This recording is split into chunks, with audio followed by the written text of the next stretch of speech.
of them to you. This is kind of a reaction video to Mike Maloney's video he did the other day on how the Fed took reserve requirements all the way down to zero. That's right, banks are no longer required to have any reserves whatsoever. And I'm going to kind of expand on Mike's amazing video. And if you haven't seen it, I'll put a link in the description below.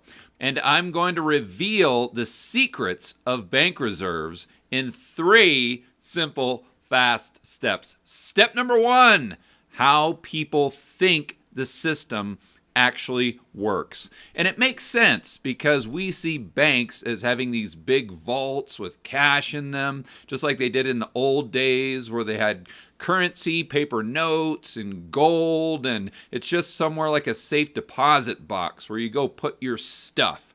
So nowadays, the banks might not keep track of all this physical stuff, but they just do it electronically. They have your dollars in electronic format. So we as people, the general public, the average Joe and Jane, see things the exact same way as they were back in the day. So as an example, we've got Wells Fargo on the left and Bank of America on the right.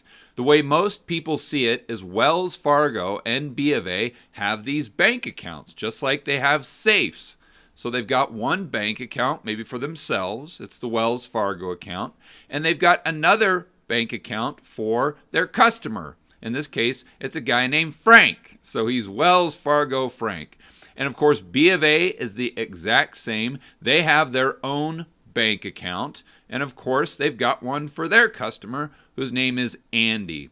So let's play through a couple transactions and see how, again, most people think this works. In scenario A, we have Frank buying something from Andy for $100. So he tells Wells Fargo, I'm going to use my ATM card and I'm going to swipe it with my buddy Andy, or I want you to just transfer the money over to him via Zelle, or maybe he's going to wire it, or maybe he's going to write a check, but he's going to instruct Wells Fargo to take the $100 from his checking account and transfer it over to Andy's checking account at B of A. Simple. So Wells Fargo just subtracts $100 from Frank's account, and B of A adds $100 to Andy's account. Pretty simple, straightforward, just like they would have done it in the old days if it was actual paper currency notes or maybe gold coins or silver coins. In scenario B, Wells Fargo lends or buys something from B of A. So in this case, let's say they're buying treasuries or mortgage-backed securities or mortgage-backed sausages, as we like to call them. So Wells Fargo says, listen, B of A, we'll buy those mortgage-backed sausages for you, and we'll give you $1 billion. So B of A says, fine, we'll do the transaction. Wells Fargo just takes $1 billion from their checking account that they have. They're a bank, of course, they're going to have their own account, and they're just going to wire, or they're going to transfer the $1 billion over to B of A's checking account. Pretty straightforward. And in scenario C, the Fed lends money to Wells Fargo, and then they buy something from B of A. Again, maybe treasuries or mortgage-backed sausages. So the Fed, let's say, lends $100 million to Wells Fargo. They go to their discount window. They do something. Wells Fargo calls them up, says, Fed, we need money ASAP. So Fed sends them $100 million, puts it right back into their checking account. They're good to go. Then the Fed says, listen, B of A, we'll buy those assets from you for $2 billion. B of A says, fine, let's do the deal. So the Fed transfers the $2 billion into B of A's checking account, which of course they have. They're a bank. They're going to have their own bank account, just like in the old days, they would have a giant safe, and the Fed might send them over some paper currency notes in a Brinks truck, or maybe some bars of gold, something physical they would send to them. So B of A would take the stuff, whatever they borrowed or whatever they received from the Fed, and they would keep it right there in their physical bank, safe and secure. But let's remember, now the banks aren't required to hold any reserves whatsoever. So in their checking accounts, they could have zero, goose egg. So what happens if Frank or Andy go down to their local bank and try to get $100 from the ATM machine? In the future, maybe they're not going to be able to get the $100 because Wells Fargo and B of A aren't required to have any money whatsoever in their accounts. This is the way most people see the system and how it works. And this is completely and entirely wrong.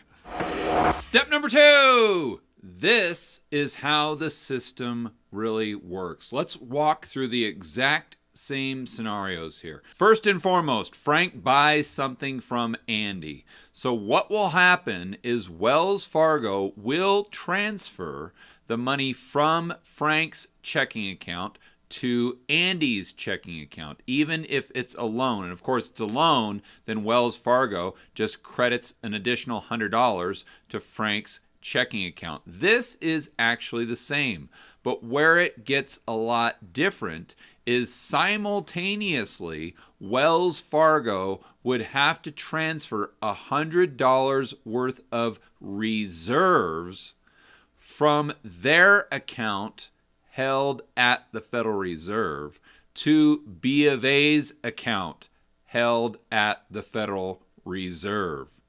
Notice, I'm emphasizing that last point. More on that in just a moment. So let's check out the next transaction. Wells Fargo lends or buys something from Bank of America. In scenario B, Wells Fargo would just transfer $1 billion to B of A's reserve account held at the Fed. Notice with this transaction, nothing happened in the quote-unquote real economy. In fact, nothing happened outside of the Federal Reserve. There were no deposits transferred. There was no deposit that went from Wells Fargo to B of A. That's why I made the reserves in red and I made sure the deposits were in green. Technically, they are both considered dollars, meaning bank reserves, and deposits. But in practice, they're a lot different.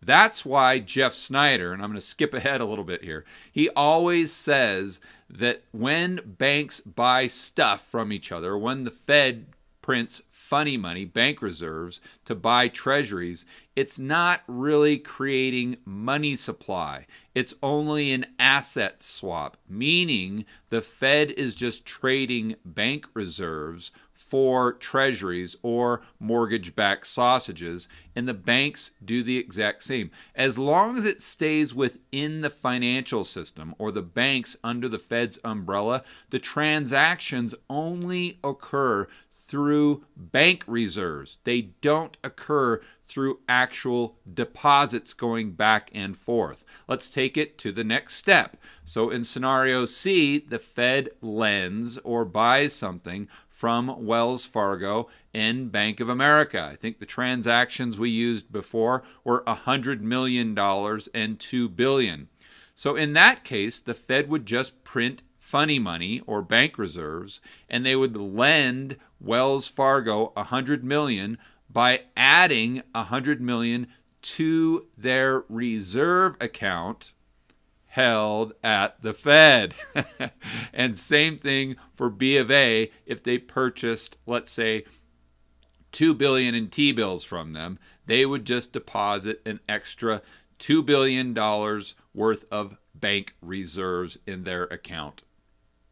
So then what determines whether or not Frank and Andy can get their money isn't necessarily the amount of reserves in the system. It's really all about the vault cash. And I think that was one of Mike's main points. And again, if you didn't see that video, it's awesome. I totally suggest it. Link in the description below. So now the question I almost guarantee you're asking yourself is, George, if there aren't any reserve requirements, going back to transaction A, where Frank buys something from Andy, why on earth do the banks have to transfer reserves back and forth? There's no reserve requirements.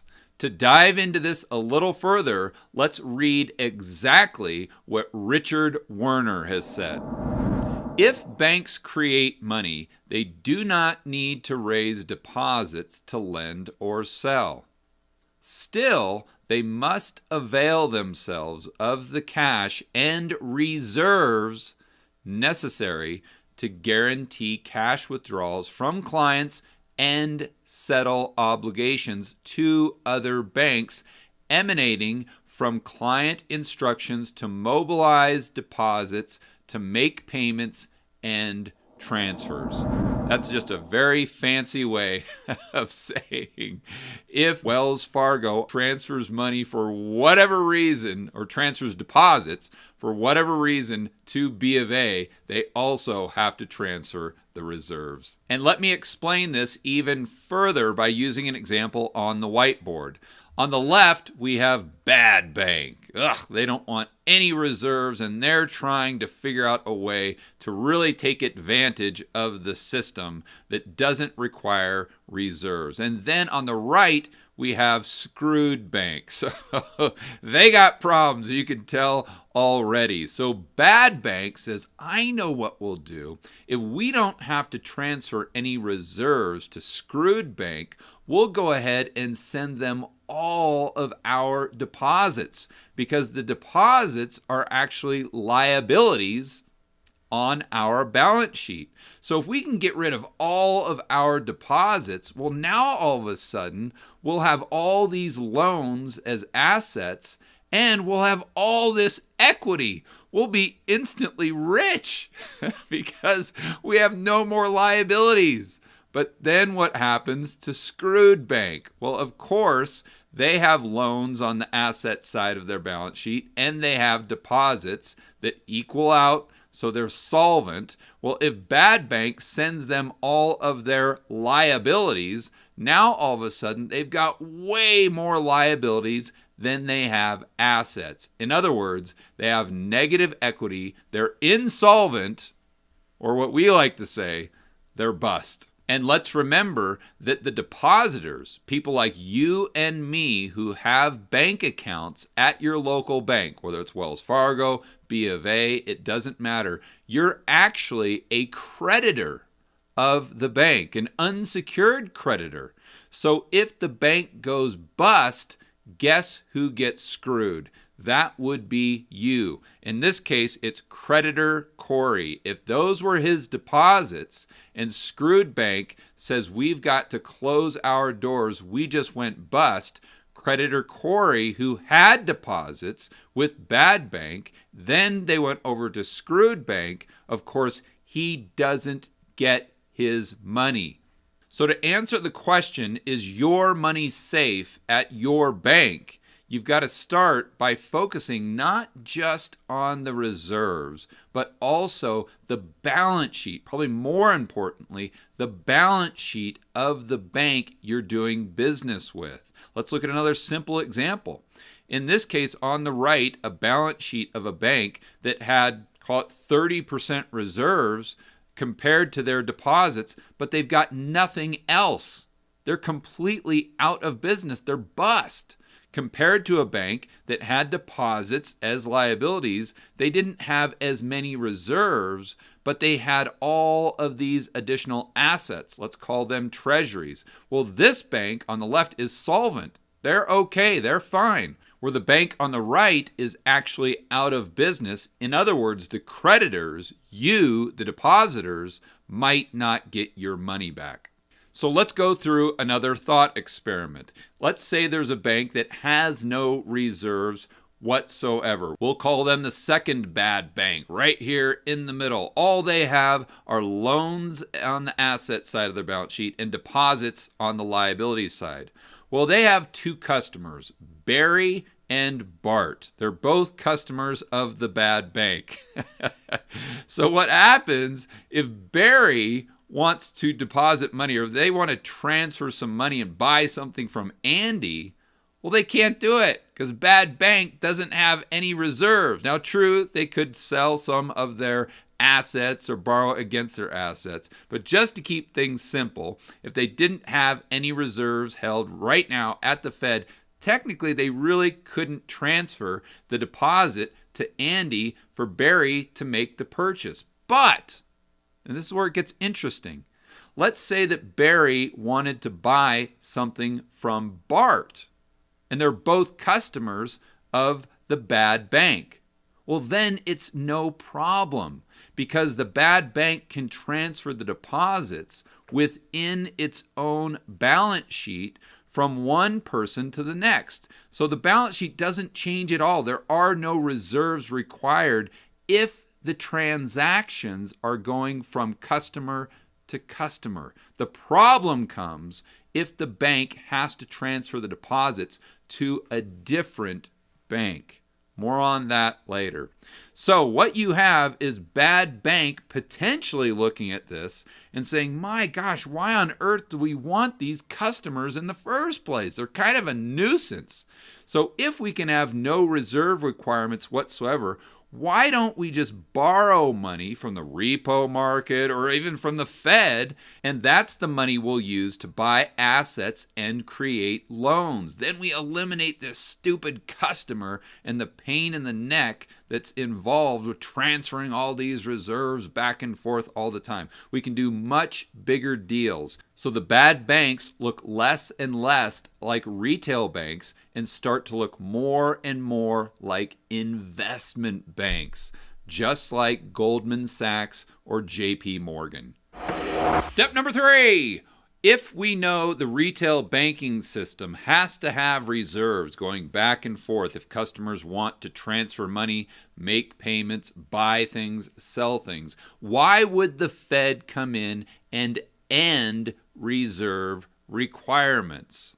Let's see if we can go ahead and connect some dots. First and foremost, let's look at a bank's balance sheet if they need to come up with additional reserves. What will happen? Well, they've got assets on the left, most likely treasuries, and they need additional reserves because they don't have enough. And again, this is going back to a situation where there was called a 10, 20, 30% reserve requirement. So what would happen at the end of the day?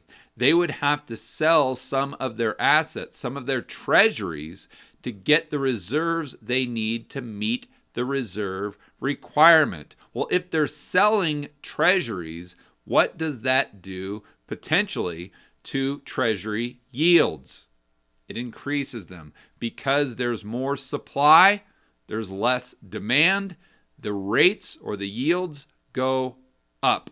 And this takes us right back to the Fed and the government. Your drunk, insolvent Uncle Sam, who is always spending money like a drunken sailor. He has got so much debt, the Fed knows that they can't allow interest rates to get above a certain level, or your drunk, insolvent Uncle Sam might actually go bust. But it's not just Uncle Sam. It's the consumers, the states, the corporations. All of them have a massive amount of debt. So the Fed cannot allow interest rates to get above a certain level.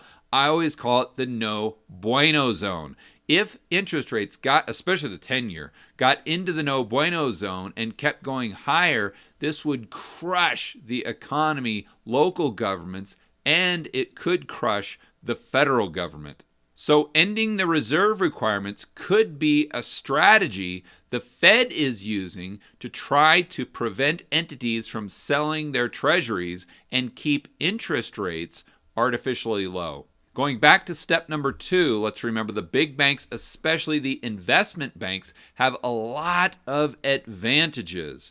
First, they have many more revenue streams through financial engineering, not necessarily just issuing loans to customers to buy cars, homes, etc. Also, they don't need as many reserves as a percentage of their overall balance sheet because the transactions they're doing are a lot different. And most of the transactions are exclusive to the financial economy. And they don't have those pesky customers transferring money back and forth with their deposits, which means the bank themselves have to keep reserves to make sure that they can transfer the reserves to match up with the deposits of the customers going back and forth. But what nobody's talking about is if you combined no reserve requirements with negative interest rates. This is what we really need to think through. And to start, let's go right back to Professor Richard Werner. The policy of negative interest rates is thus consistent with the agenda to drive small banks out of business and consolidate banking sectors in industrialized countries, increasing concentration and control in the banking sector. The Bank of England, or any central bank, the Federal Reserve, may further increase its own power and accelerate the drive to concentrate the banking system. Then there would be only one true bank left. That would be the central bank. So what am I talking about specifically? Editor, go ahead and throw up a chart of the excess reserves right now of the banking system held at the Fed. Just since October of 2019, the excess reserves the banks hold with the Fed have gone from 1.3 trillion all the way up to almost $3 trillion. This is a staggering amount. And yes, the Fed is paying them interest right now on these excess reserves, but if interest rates go negative, then the banks will have to pay the Fed for these excess reserves. So if you wipe out the reserve requirements, what that most likely means in practice is these huge banks, and especially the investment banks, will only have to have maybe 1%, 2% of reserves, where normal retail banks and smaller banks will have to have at least 10%, regardless of the reserve requirements, because they have customers making these transactions back and forth. So think about this. The burden of the $3 trillion in reserves held at the Fed, the majority of that will be on the shoulders of all of the retail banks. Well, this is going to put pressure on them, most likely putting a lot of them out of business. Goes right back to what Richard Werner was saying. Is this a plan for the central banks and maybe the investment banks to consolidate power?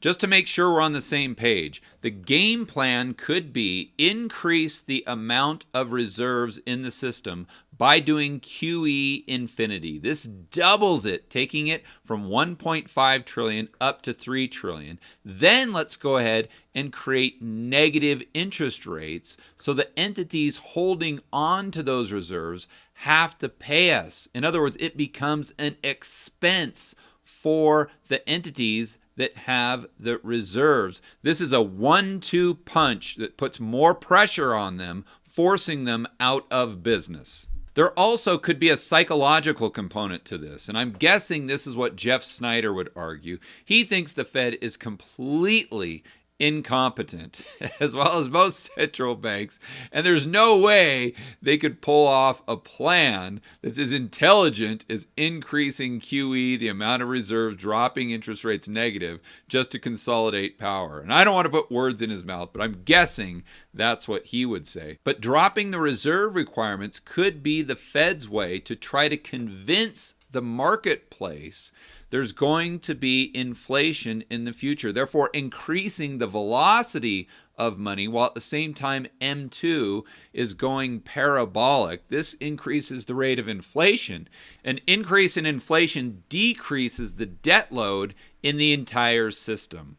The bottom line is, regardless of why the Fed got rid of reserve requirements, whether it was to allow banks to take debt to infinity and beyond, whether it was to remove the need to have physical cash on their location, or it was something far more sinister, trying to consolidate power within the banking system, or the Fed's just a bunch of idiots and they're just trying to play psychological games with the market to bail out your drunk, insolvent Uncle Sam. The bottom line is, getting rid of the reserve requirements is a bad thing, and it makes the entire system far more risky. For more content on the banking system that'll help you build wealth and thrive in a world of out-of-control central banks and big governments, check out this playlist right here, and I will see you on the next video.